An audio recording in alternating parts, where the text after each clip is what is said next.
Isang balitang tila isang dambuhalang bulkan ang sumabog sa gitna ng mundo ang kasalukuyang nagpapayanig sa bawat hibla ng ating lipunan matapos kumalat ang ulat na ang makapangyarihang si Donald Trump at ang agila ng Davao, dating Pangulong Rodrigo Duterte ay tuluyan na umanong nagkaalaman at nagkaisa upang durugin ang operasyon ng ICC.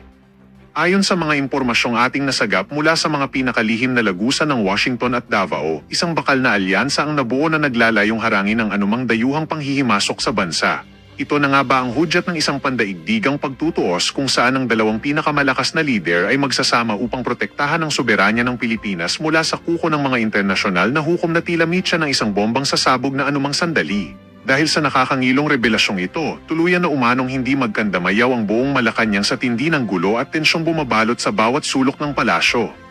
Maririnig daw ang malalakas na sigawan at ang walang humpay na takbuhan ng mga opisyal na nanginginig sa takot dahil sa bawat segundo ay tila mas lalong lumalala ang sitwasyon na hindi na nila kayang kontrolin.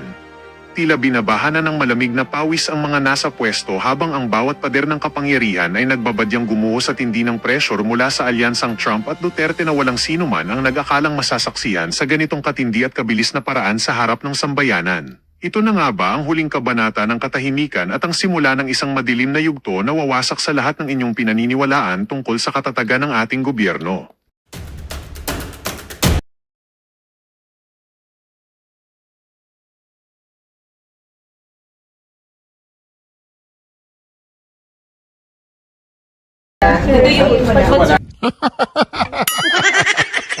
Si Balaling, si Ping Lacson. Siya yung natatakot kayo. Natatakot sila sa sarili nilang multo. Maya yan. Iba na yung SP. Si Cayetano na yung SP. The minority always wants to be the majority. The majority never wants to be the minority. Pero nung sinasabi nyo nung Thursday na may balak kami, nagmi-meeting kami about our agenda. But you categorically deny, sir, na may niluluto po kayo po. The minority always wants to be the majority. So sir, nanliligaw pa rin kayo ng ilang members ng... So ibig sabihin may nagluluto. Ang inaan yung pumikap, niluluto na nga. Hindi pa matigas, malambot pa. Not actively. May timing yan eh. Di ba yung... Ulitin natin ha, may timing. Yung timing. Gusto ko yung timing eh. Pero nung sinasabi nyo nung Thursday na may balak kami, nagmi-meeting kami about our agenda. But you categorically deny, sir, na may niluluto po kayo po. The minority always wants to be the majority. Yun! So sir, nanliligaw pa rin kayo ng ilang members ng... Yun na yun. Mahina kayong pumikap eh. Tuloy! Not actively. May timing yan eh. Di ba yung kakaupo nila eh. Di syempre solid pa sila. And hindi pa namin napag-usapan sa minority na kung meron man pagpapalit sino. Pumayag sila na ako yung minority leader. Wala pang nag-uusap as a group kung sinong Senate President. Ngayon, kung may discontent sa 15, problema nila yon, hindi namin problema yon. So sila nag-bring up, tapos sila din babaril. Sila din magsasabing may plot. Sila nga nagpla-plot. Election pa lang, sinasabi ng papalitan nila si Senator Escudero. So, we are minding our own business. With all due respect, Mr. Majority, mind your own business also. Hindi nyo, huwag nyo pakialaman yung minority. Pakialaman nyo yung sarili nyong mga problema. So wala. Tatanggihan namin. Pero ako, ni isang senador na majority, wala akong kinausap. Ate ko parati kong kausap. Pero pinag-uusapan namin bills, paddle, etc. Di ba? Tinanong niya, may possibility ba? Alright, Reaction TVPS nagbabalik. Reaction.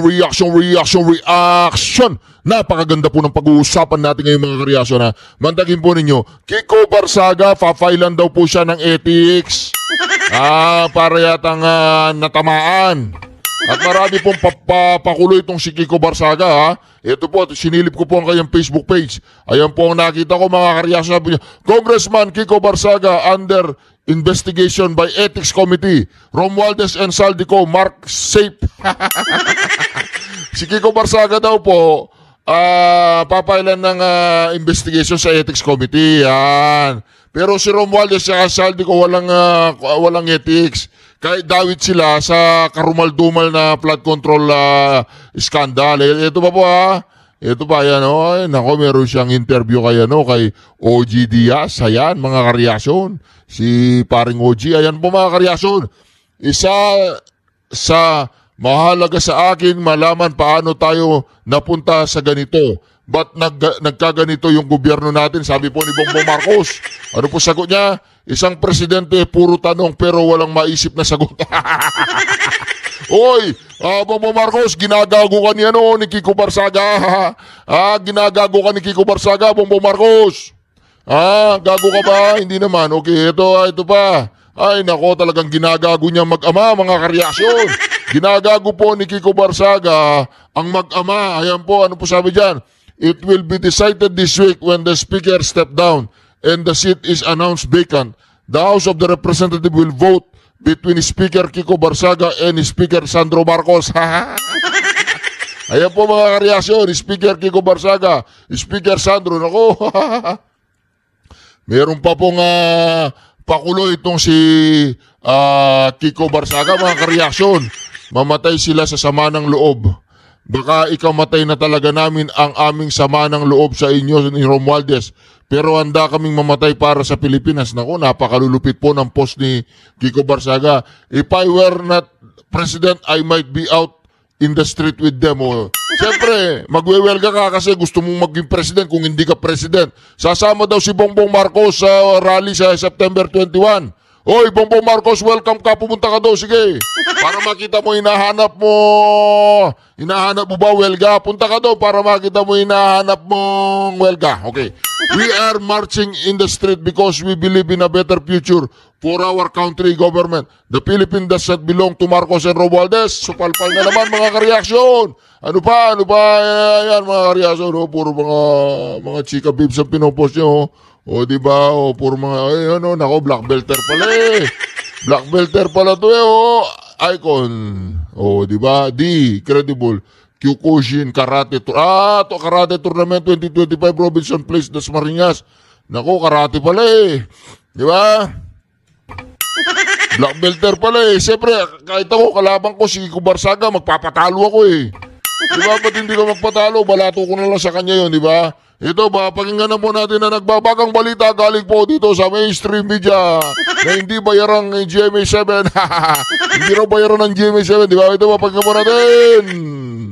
Magfa-file ng ethics complaint ang ilang mababatas laban kay Cavite 4th District Representative Kiko Barzaga. Para yan sa umano'y iba't ibang misbehavior o hindi tamang pag-aasal, kabilang ang pagkanta habang nagsesesyon ang Kamara at pangangampanya umano para maging House Speaker. Nakatutok si Mark Salazar. Teka lang, Mark. Ibig sabihin, misbehavior yun pag sinabi mong corrupt si Romualdez? Ibig ba sabihin pag nagsalita ka ng katotohanan na ang mananagot, imposibleng walang kinalaman si Romualdez at Tambaluslos? Ay misbehavior na yon. Ako naman. Kapag pala nagsalita ka mga ka-reaction dito sa Pilipinas na kayo corrupt, ito corrupt, misbehavior na yon. Pero pag nagnanakaw kayong mga animal kayo, hindi misbehavior. Pag binubulsan ninyo ang pera ng taong bayan, hindi misbehavior. Grabe pag nagsalita ka, ikaw corrupt ka, Romualdez, ikaw corrupt ka, Saldi ko, ikaw corrupt. Magbago na kayo, lumalis ka kayo sa gobyerno, mga corrupt. Imbestigan kayo. Misbehavior yon. Pero pag binubulsa nila ang bilyon-bilyon pera ng gobyerno, hindi misbehavior. Ayaw ko na magmura Gusto ko sana sabihin, mapapaputang ina ka talaga kaya lang ayaw ko na magmura Habang nagsesesyon ng Kamara kanina, nag-iikot sa floor si Cavite 4th District Representative Kiko Barzaga. Nag-post din siya habang kumakanta at nagbitiw ng batiko sa Kamara. Anong mali doon? Anong mali doon? Di ba walang mali doon? Kumanta lang ang tao Dinatikos lang yung corrupt na gobyerno. Hindi ba tayo corrupt? Tanong lang. Hindi ba tayo corrupt? Hindi corrupt yung gobyerno natin? Tapos misbehavior yun? Pag sinabi niya Kiko Barsaga, kayo corrupt. Misbehavior na yon. Tayo po na nakaupo, subukan nyo namang tumayo. At baka mamyaw meow meow, meow meow meow meow meow meow. Si Garin hindi nireklamo kasama niya nagbablog. Si Kiko lang talaga ang i-complain sa ethics committee. Paano yung partner niya si Garin? Ano lang, nahagip lang ng camera. Pero tumatawa si Garin eh. Siya. Di ba kasama si Garin? Hindi ko mapigil ang bibig.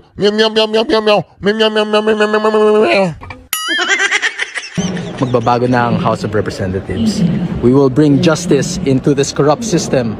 Bukod dito, pinasok daw ni Barzaga ang opisina ni House Majority Leader at Presidential Son na si Congressman Sandro Marcos. Dalawa pang bago. O ito pa si Puno. Walang yung Puno na to ha. Puno, ikaw ba hindi corrupt? Tumanda ka na dyan sa Kongreso, hindi mo nakikita yung corruption dyan? Ha, Puno? Tumanda ka na dyan. Dyan ka na nabulok. Hindi mo pa nakikita yung corruption. Buti ba yung batang Kiko Barzaga eh? Nakikita niyo yung corruption eh. Di ba? Kahit sabihin mo may sayad yan, at least, yung sayad niya, okay. Ha? Anti-corruption yung sayad niya. Kayo, ano sayad ninyo? Ha? Sayad na ang pera ng taong bayan. Di ba? Wala nang mahita. Tanda-tanda mo. Ang tanda-tanda mo, hindi mo nakikita yung ano dyan, o nabulag ka na rin sa... Kanina, tanghali, pumasok siya sa opisina ng Majority Leader. Sinara niya yung pintuan, tapos sabi niya, everybody sit down. No? I want to tell you about my plans for what to do with Congress, sabi niya. I'm running for speaker, sabi niya. No? Tapos lumapit siya sabi niya, ikaw, sabi niya, if you will join me, I will make you deputy speaker. Sabi ni di ba? Hindi nila alam ang sarcasm. Ito mga bobo to eh. Mga sarcasm lang yung ginagawa ni Kiko Barzaga. Tapos ginagawa niyo siya, you look like meron siya sayad. Sarcasm lang naman lahat ng ginagawa niya eh. Di ba, binubuyo lang niya kayo eh. Meron bang ganun, tumatakbo ka ng speaker? O ko tatakbo, walang ganun, di ba? Di ba, inaano lang niya kayo eh. Binabarubal lang niya kayo eh. Sarcastic lang yun. Sarcasm lang yun. O di ba, hindi nila naintindihan o talagang gusto niyo siyang ihabla sa ethics committee. Di ba, mga ganun lang yun. Meron bang tumatakbong, speaker ako tatakbo? Walang ganun. Eh pag ganun ang ginagawa ni Kiko Barzaga, talagang binabalahura kayo kasi mga balahura kayo, mga animal kayo. Deputy Speaker Ronaldo Puno, ang pag-iikot ni Barzaga sa floor kanina ay pangangampanya para maging speaker.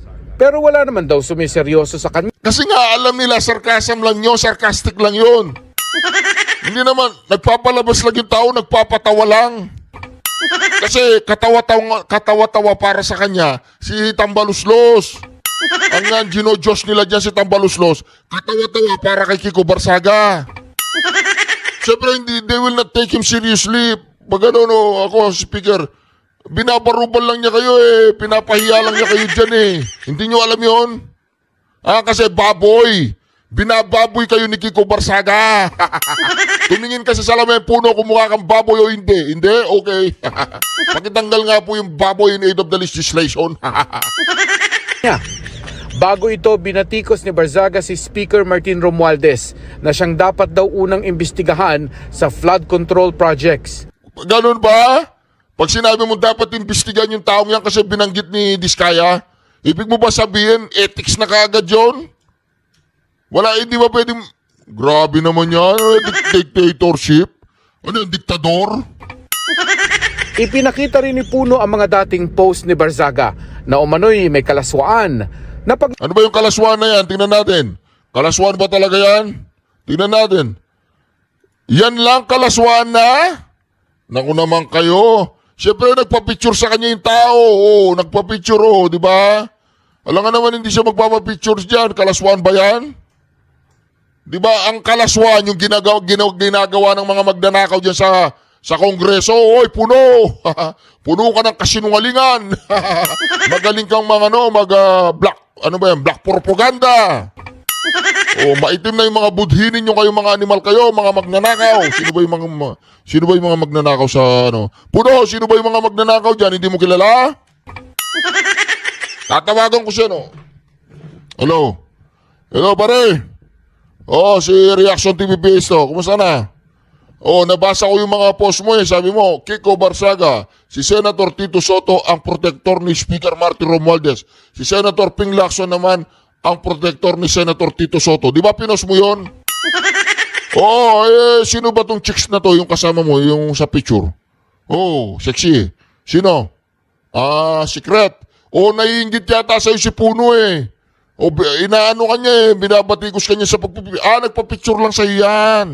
Tapos pinost mo. Nagpipicture sa'yo, tapos pinost mo sa Facebook mo. Ganon, sa page mo. Siya nagpa-picture. Ba't nakarating sa page mo? Pina-upload niya kasi proud siya. Okay. Bye Kasi sa susunod, huwag ka na mag-post ng ganyan. Naiinggit sila, naiinggit. Kumusta yung pangangampanya pala? Kumusta yung pangangampanya? Marami nang boboto sa'yo? Ginagago mo lang sila. Ginagago mo lang. Sige, tuloy-tuloy ka lang dyan. Gaguin mo ng gaguin ng mga animal. Gago na yan. Pinasok daw niya anong pangalan nun? Pinasok niya si Sandro. Si Sandro Marcos. Sabi daw niya, gagawin kitang deputy speaker. Di ba? Tama naman yun. Anak ng presidente, hindi ba gagawin ng deputy speaker? Anak ng presidente yan. Kahit ako, gagawin kong speaker si Sandro. Kung ako yung speaker, anak ng presidente yan eh. Di ba, anak ng presidente si Sandro, di ba? Hindi ba nagda-drugs yan? Sandro, hindi ka ba nagko-cocaine? Tanong lang. Hindi ka ba nagko-cocaine? Kung hindi ka nagko-cocaine, bro, just patuloy mo lang yan. Maganda yan, hindi ka nagko-cocaine. Tuloy-tuloy ka lang sa maganda simulain mo, Sandro. Kung hindi ka nagko-cocaine, maganda yan. Maganda sa kalusugan mo. Maganda bilang isang magandang halimbawa sa mga kabataan. At huwag kang tumulad dun sa mga nagko-cocaine. Sabi ni Pangulong Duterte, tatay mo daw nagko-cocaine eh. Panoorin mo nga sinabi ni Pangulo Duterte. Sige Sandro ha. Tuloy-tuloy mo lang yan kung hindi ka nagko-cocaine. Very good dyan, very good. Very good ka dyan, very good. Pero minsan nakikita ko yung mga mata mo, halos wala nang tulog ha. Di ba? Labag daw sa Code of Conduct ng House of Representatives maging sa RA 6713 o Code of Conduct for Public Officials. Sawa na ako sa yung magawain ba yan ng matinong congressman? Gago ka ba, Puno? Yan bang ginagawa niyo dyan sa kongreso, gawain ng matinong congressman? Ano ba sinabi ni Kiko Barzaga? Tingnan po natin anong sinabi ni Kiko Barzaga dyan. Ayan, nasabi niya yan, huwag niyong sunugin ang House of Representatives. Bukas may privilege speech pa ako sa Lunes.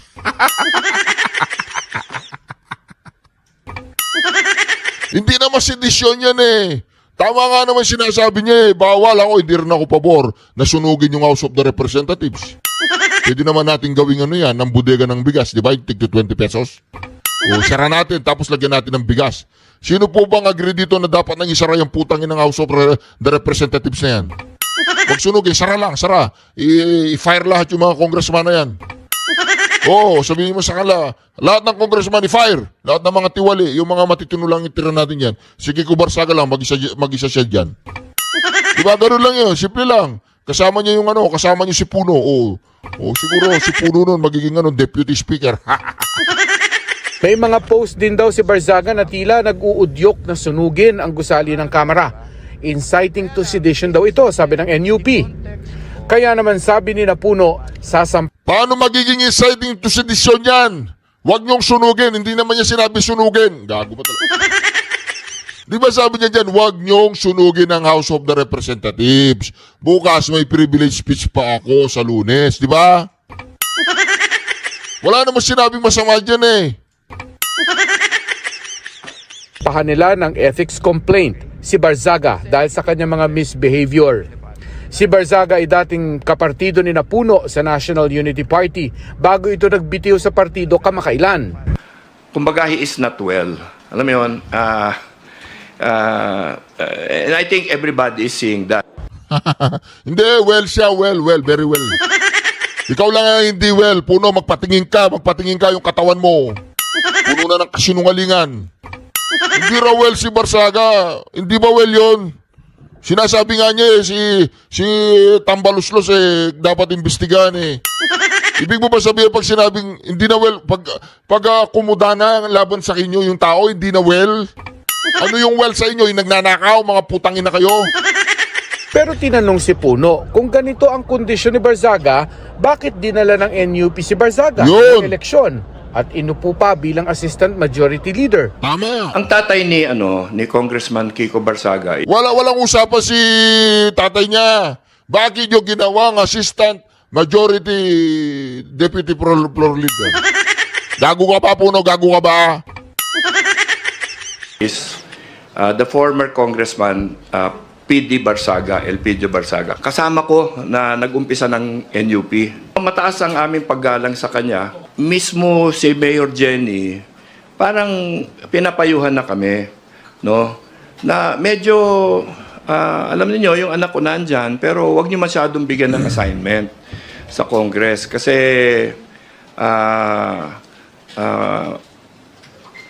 mahirap i-control yan. Hindi naman daw hinihingi ng NUP ang expulsion ni Barzaga, pero dapat daw may disiplina at magkaroon ng standards of behavior para sa mga congressman.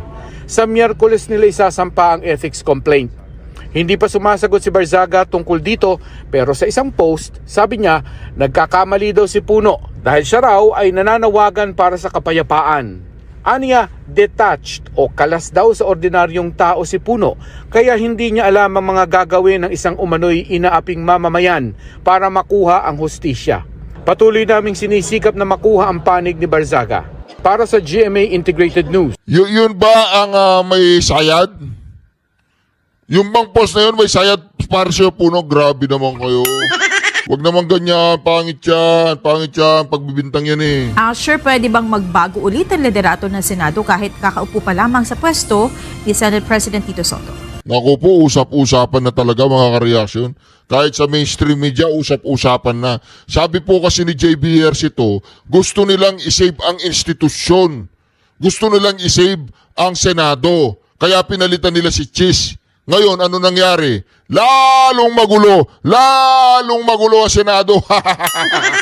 Ginagago niyo si Marcoleta Ang dami niyo dapat gagawin, si Marcoleta pa lalong magulo. O dapat palitan na naman yan, isave niyo na naman ang Senado. Ang gugulo si Wambol Ulitin natin.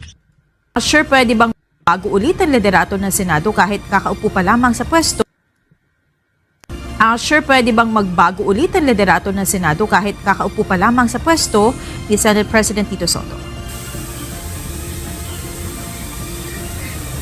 Monica, the Senate President serves at the pleasure of the majority. Ibig sabihin, hanggang patuloy ang suporta ng mayorya ay mananatili ang kanilang ibinoto na tagapangulo ng Senado.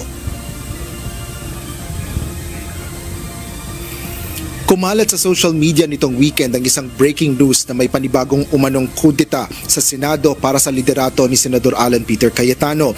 Agad itong pinabulaanan ni Senador Panfilo Lacson at tinawag na fakey breaking news ang naturang ulat. Si Senador Tito Soto na isang linggo pa lang naupo bilang tagapangulo ng Senado, tumangging kumpirmahin ang naturang issue. Ewan ko. Wala akong... No comment. Of course, you always, the Senate President is always in office because of the trust and confidence of his colleagues. We serve at the pleasure of our colleagues. So, if there are majority of the members of Senate who want a different Senate President, what can we do? So be it. Kaya nagdi-dinner ang mga masarap ang dinner nila, di ba? Di ba? Mga reaso, so be it daw, so be it. Ayan po ang majority, di ba? Tuwang-tuwa naman si Subiri. Kasi si Subiri, isang talo ng... actually, gusto ko si Subiri. Sa lahat po ng mga majority, si Subiri, medyo okay yan, okay. Nagalit lang kay SP. Sinipa siya, di ba? Pero okay yan si Subiri, okay. Pero mga reaksyon, kaya nga, ang sinasabi natin dito, siyam po yung minority. Ilan lang yung kailangan? Apat lang sa mga yan. Pag lumipat yan, wala na, tapos na. Ayon pa kay Soto, sa kanyang palagay ay solid pa rin ang majority na binubuo ng 15 senador. Nagsagawa pa ng caucus sa pagpupulong ang mayorya bago sumalang sa plenaryo ngayong araw. Binigyan din naman ni Senate Minority Leader Alan Peter Cayetano na mismong si Senate President Pro Tempore Panfilo Lacson ang nagbukas ng issue at sumagot rin ito nang kumalat na ang balita. Ilan ang website, ilan ang Facebook pages sa Pilipinas? 100 milyon. May isang website na nagsabing si Cayetano na SP, maniniwala silang lahat. Hindi dapat tayo takot sa sarili nating anino. Siya nag-bring up na Maiku. Siya din bumarel nung Maiku. Ang tawag doon, hulidap.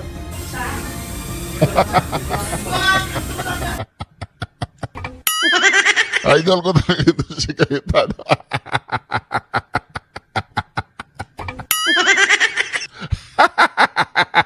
Hulid up. Eh syempre, pulis si Pampi.